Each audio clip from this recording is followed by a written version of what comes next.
1,00,000 మంది శివభక్తులతో కలిసి మహారుద్రాక్ష పూజలో పాల్గొనండి. వెంటనే కాల్ చేసి మీ పేరును నమోదు చేసుకోండి.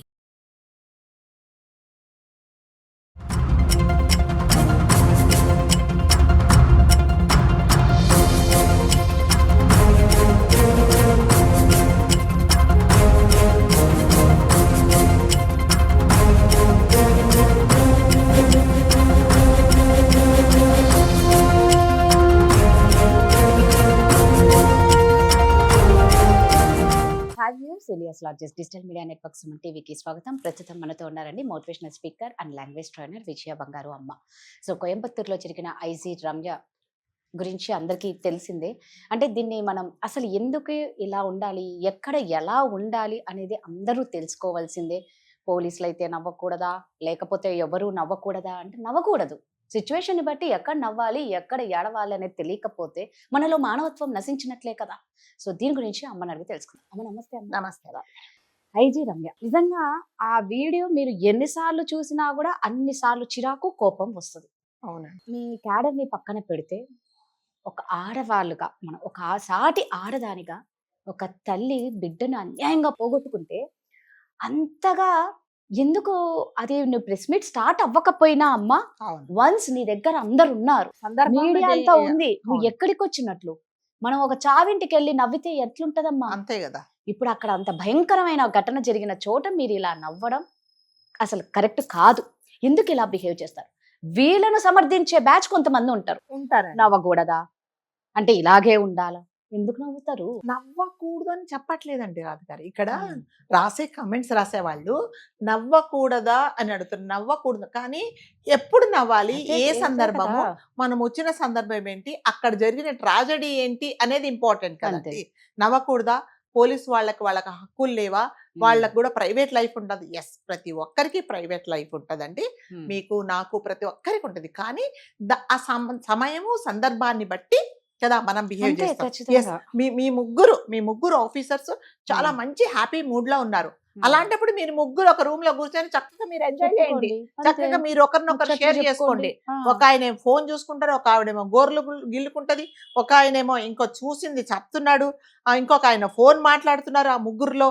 సో అదేంటంటే మీరు ఏం మెసేజ్ ఇస్తున్నారు, దట్టు ఆ సమయం, ఆ సందర్భం ఏంటంటే ఒక ముక్కు పచ్చలాలని ఒక అమ్మాయిని, ఒక 10 సంవత్సరాల అమ్మాయిని తీసుకెళ్లి ఇంకా చేరాని ఘోరం చేసి చంపేశారు. అది ఎట్లాంటి సందర్భం అంటే మీరు ఎస్, పోలీసులను ఒకవైపు మనం అభినందించాల్సింది ఏంటంటే పట్టుకున్నారు వాళ్ళని కదా, ఎవరైతే ఈ అకృత్యం చేశారో వాళ్ళని పట్టుకున్నారు. ఎస్, ఆ సందర్భంలో నవ్వారా? అది కాదు కదా, మీరు ప్రెస్ మీట్ పెట్టలేదు.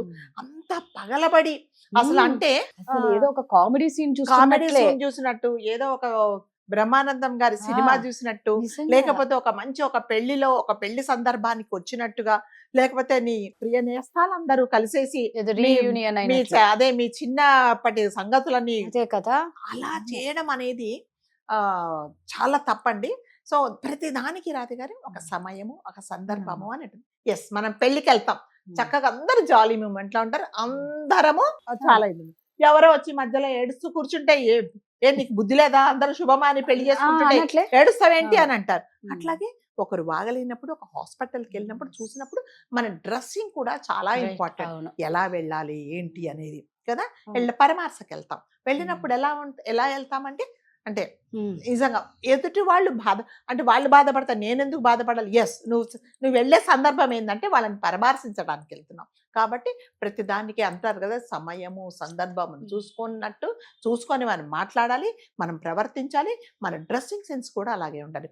ఇంకొకటి ఏంటంటే ఇప్పుడు ప్రతి ఒక్కటండి, మీరు ఏం చేసినా కూడా కెమెరాస్ ఆన్లో ఉంటాయి. ఏం చేసినా ప్రతి ఒక్కరు ఎవరో ఒకరు సోషల్ మీడియాలో పెడుతున్నారు. రోడ్డు మీద ఏదన్నా జరిగితే, ఏదన్నా యాక్సిడెంట్ జరిగిన వాడిని తీసుకెళ్లి అంబులెన్స్లో తీసుకెళ్ళట్లేదండి, హాస్పిటల్కి ఫోన్ చేయట్లేదు. ఏం చేస్తున్నారు? దాన్ని వీడియో తీసేసి ఇన్స్టాగ్రామ్లలో వాళ్ళ దాంట్లో వాళ్ళు పోస్ట్ చేసుకున్నారు. సో మనం చేసే ప్రతి చర్య సోషల్ మీడియాలో పెడుతున్నారు, కెమెరాలకు చిక్కుతామన్నప్పుడు మీరు ఎంత జాగ్రత్తగా ఉండాలి. ఒక బాధ్యత గల ఒక పోలీస్ ఆఫీసర్గా ఉన్నప్పుడు మిమ్మల్ని చూడంగానే, అంటే పోలీసు వాళ్ళు అనగానే మనకు ఒక రకమైన జంక్ వస్తుందండి కదా. వాళ్ళు చాలా స్ట్రిక్ట్గా ఉంటారు, చాలా ఇదిగా ఉంటారు. దట్టు మీరు అలాంటి సందర్భం ఏంటండి, నవ్వకూడని సందర్భం కదా! అది కదా. అవును. మీరు సరే మీరు ఏమన్నా, చాలా మంది నేను కూడా ఇన్స్టాగ్రామ్ లో చూసాను, వాళ్ళకు ఏం రైట్ లేదా, వాళ్ళకు కూడా ప్రైవేట్ లైఫ్ ఉండదా, వాళ్ళు ఎందుకు నవ్వకూడదు అంటే, దీని గురించే వాళ్ళు నవ్వుకుంటున్నారని మీకేం తెలుసు అంటే, మాకు తెలియదండి, మేమేం వాళ్ళ దగ్గరికి వెళ్ళి ఫోన్ల దగ్గరికి వెళ్ళి చూడలేదు, పక్కన కూర్చోదు. కానీ ప్రెస్ మీట్ దేనికి పెట్టారండి, ఇది జరిగింది కాబట్టి ఇదిగో దీనికోసం మేము మాట్లాడడానికి పెడుతున్నాం అన్నప్పుడు అందరూ చాలా, పోలీసు వాళ్ళు ఏం సందేశం ఇస్తారో, అంతే ఇది కదా! జరగకుండా అవును. మేము ఎట్లాంటి చర్యలు తీసుకుంటున్నామో, ఉమ్. మీరు కూడా ఎలాంటి జాగ్రత్తలు ఉండాలో అనేసి ఫస్ట్ పిల్లని కోల్పోయిన ఫ్యామిలీకి ఒక సింపతి చెప్పి, ఏది ఏమైనా మేము పోలీసులం ఎప్పుడు మీకు అండగా ఉంటాం అని అలాగనే మాట్లాడాల్సింది. అలాంటిది మీరు ఇలా నవ్వేస్తే మరి పోలీసులు మా మిగతా వాళ్ళకి ఏం భయం ఏం ఉంటుంది భయం చెప్పండి. ఉంటుందమ్మా? నిజంగా దాని సీరియస్నెస్ ఏముంది? సో అది అంటే నిజంగా ఆయన సీఎం గారు ముగ్గురిని మంచి నిర్ణయం సస్పెండ్ తీసుకుని, చేసేసి సస్పెన్షన్ అంటే రాజుగారు, suspension is not a punishment అండి. సస్పెన్షన్ అంటే ఏంటంటే, ఉన్న చోటు నుంచి ఇంకొక చోటుకి బదిలీ చేస్తున్నారు అంతే. అంతేగాని వాళ్ళకి వెంటనే ఇమీడియట్ గా పోస్టింగ్స్ కూడా ఇచ్చారండి. సో ఇచ్చేసారా? అంతే. సస్పెన్షన్ అంటే ఏంటంటే, మీరు ఉన్న ఉద్యోగం నుంచి పర్మనెంట్ గా తీసేయాలి. తీసేయాలి. అలా తీసేయాలి అంటే ఫస్ట్ వాళ్ళు చార్జర్ షో కాజ్ నోటీస్ ఇవ్వాలి. ఏ సందర్భంలో మీరు నవ్వారు, ఎందుకు మీరు షో కాజ్ అంటే, మీరు ఈ కాజ్ ఏంటి కాబట్టి మీరు ఈ కాజ్ మాకు చూపించండి అనేది షో కాజ్ నోటీస్ ఇస్తారు. తర్వాత చార్జెస్ ఫ్రేమ్ చేస్తారు, తర్వాత ఇన్వెస్టిగేషన్ ఉంటది, ఓకే. ఇవన్నీ తర్వాత వాళ్ళు ఊస్ చేస్తారు. కానీ సీఎం గారే దీన్ని సీరియస్ గా తీసుకున్నారు. ప్రతి ఒక్కరూ దీన్ని వ్యతిరేకిస్తున్నారు. కాకపోతే మనకు అనుకున్నట్టుగా కొంతమంది దాన్ని సమర్థించే వాళ్ళు ఉన్నారు, సమర్థించే వాళ్ళు తక్కువ, దీన్ని వ్యతిరేకించిన వాళ్ళు ఎక్కువ. కాబట్టి దాన్ని బేస్ చేసుకొని వాళ్ళను మాత్రము అంటే ఊస్ చేసిన జాబ్ లెవెల్ నుంచి ఇప్పుడు మీరు ఇక్కడిని తీసేశారండి, వాళ్ళకి ఎక్కడో పోస్టింగ్స్ వేసారు. That is not a punishment. అలా కాదు కదా, అసలు వాళ్ళకి ఎక్కడ జాబ్ లేకుండా చేయాలి అంటే అప్పుడు కదా బాధ్యత అదే అనేది అప్పుడే తెలుస్తది. భయము ఉంటది మిగతా పక్కన వాళ్ళకి కూడా. వాళ్ళందరికీ, వాళ్ళే ఆ. కాదండి, ఎవరైనా సరే అవును. మనం ఎవరైనా. పబ్లిక్ లో కూర్చొని మాట్లాడుతున్నప్పుడు సమయము, సందర్భము, మనం దేని గురించి మాట్లాడుతున్నాము అనేది ఉంటది. మీరు అలా సంతోషంగా ముగ్గురు పగలబడి నవ్వుతూ ఉంటే, ఆ కూతురును పోగొట్టుకున్న ఫ్యామిలీ వాళ్ళు ఎంత బాధగా ఉంటది కదా. నిజం. చాలా బాధపడతారు కదా. కూతురు పోయింది, 10 సంవత్సరాల అవును. అమ్మాయి పోయింది కాబట్టి ప్రతి దానికి అంటారు కదా, ఒక సమయం, ఒక అవును. సందర్భం, మన డ్రెస్సింగ్ సెన్స్ ఏంటి, మనం ఎవరితో మాట్లాడుతున్నాం, ఎక్కడికి వెళ్తున్నాము, ఎలా మాట్లాడాలి అనేది కూడా చాలా ఇంపార్టెంట్. మరి ఇది ఎందుకు ప్రతి ఒక్కరు వీళ్ళ గురించి మాట్లాడుతున్నారు అంటే, బికాజ్ వాళ్ళ ఒక police officials, Correct. Higher officers వాళ్ళు. అలాంటి ఉన్నప్పుడు వాళ్ళు చక్కగా చాలా సీరియస్ గా ఉండి, దాని తర్వాత అసలు ఒక ప్రెస్ అతను వచ్చి ఏదో ఇంటర్వ్యూ చేస్తుంటే కూడా ఆవిడ అప్పుడు ఆవిడ నవ్వుతూనే చెప్తుంది. కంట్రోల్ చేసుకోలేకపోతుంది ఆవిడ. ఏముంది అక్కడ, నువ్వు అంతగా నవ్వడానికి అసలు ఏముంది? పోనీ అంటే ఇప్పుడు మనం అందరం ఏమనుకుంటున్నాము, మీకేం సీరియస్నెస్ లేదా, లేదా? లేదా ఒక అమ్మాయిని అంత దారుణంగా హింసించి చంపేశారు అంటే మీకెందుకు బాధ్యత లేదా? ఎస్, వాళ్ళని పట్టుకున్నారు కరెక్టే. కానీ ఇప్పుడు మీరు చేసిన కృషి అంతా, మీరు ఈ పని చేసినందుకు ఇప్పుడు దాన్ని ఎవరంటున్నారు, పట్టుకున్నారు బేష్ అని అనట్లేదండి. అవును. మీరు ఇలా నవ్వడం తప్ప కాదా? అంటే మా మనోభావాలన్నీ మాకు దెబ్బతింటాయి కదా, మేము ఎంత బాధపడతాం. ఎవరికైనా కదా? చూస్తేనే చాలా విరక్తి ఇప్పుడు కలిగేలా ఉంది అమ్మా. వాళ్ళ మీద విసుగు, హయ్యర్ కోపం. అఫీషియల్స్ ఒక ప్రెస్ మీటింగ్ పెడుతున్నారంటే ప్రతి ఉమ్. ఒక్కరు అలర్ట్ అయి ఉంటారు. ఏం చెప్తారో, ఎలా పట్టుకున్నారో, సో మన ప్రజలందరికి ఎంత సందేశం ఇస్తారో, మనం అందరం ఎలా అలర్ట్ అవ్వాలో, లేకపోతే ఇంకా దీనికోసమని ఏదైనా వింగ్ ఓపెన్ చేస్తున్నారా, సో ఇవన్నీ వాళ్ళు మనతో షేర్ చేసుకుంటారని మనం అందరము వెయిట్ చేస్తున్న సందర్భంలో మీరు అలా నవ్వుతే మీ మీద గౌరవాన్ని మీరే పోగొట్టుకున్నారు. పోగొట్టుకున్నా. కాబట్టి ఎప్పుడైనా సరే మనం ఒక చోట అంటే మరి ముఖ్యంగా ఇలాంటి మీటింగ్స్ లో మాత్రం చాలా చాలా జాగ్రత్తగా ఉండాలండి. చాలా వాళ్ళే కాదు, జాగ్రత్తగా ఎవరైనా సరే. ఇవి చాలా మనం- సున్నితమైన విషయాలు కదా?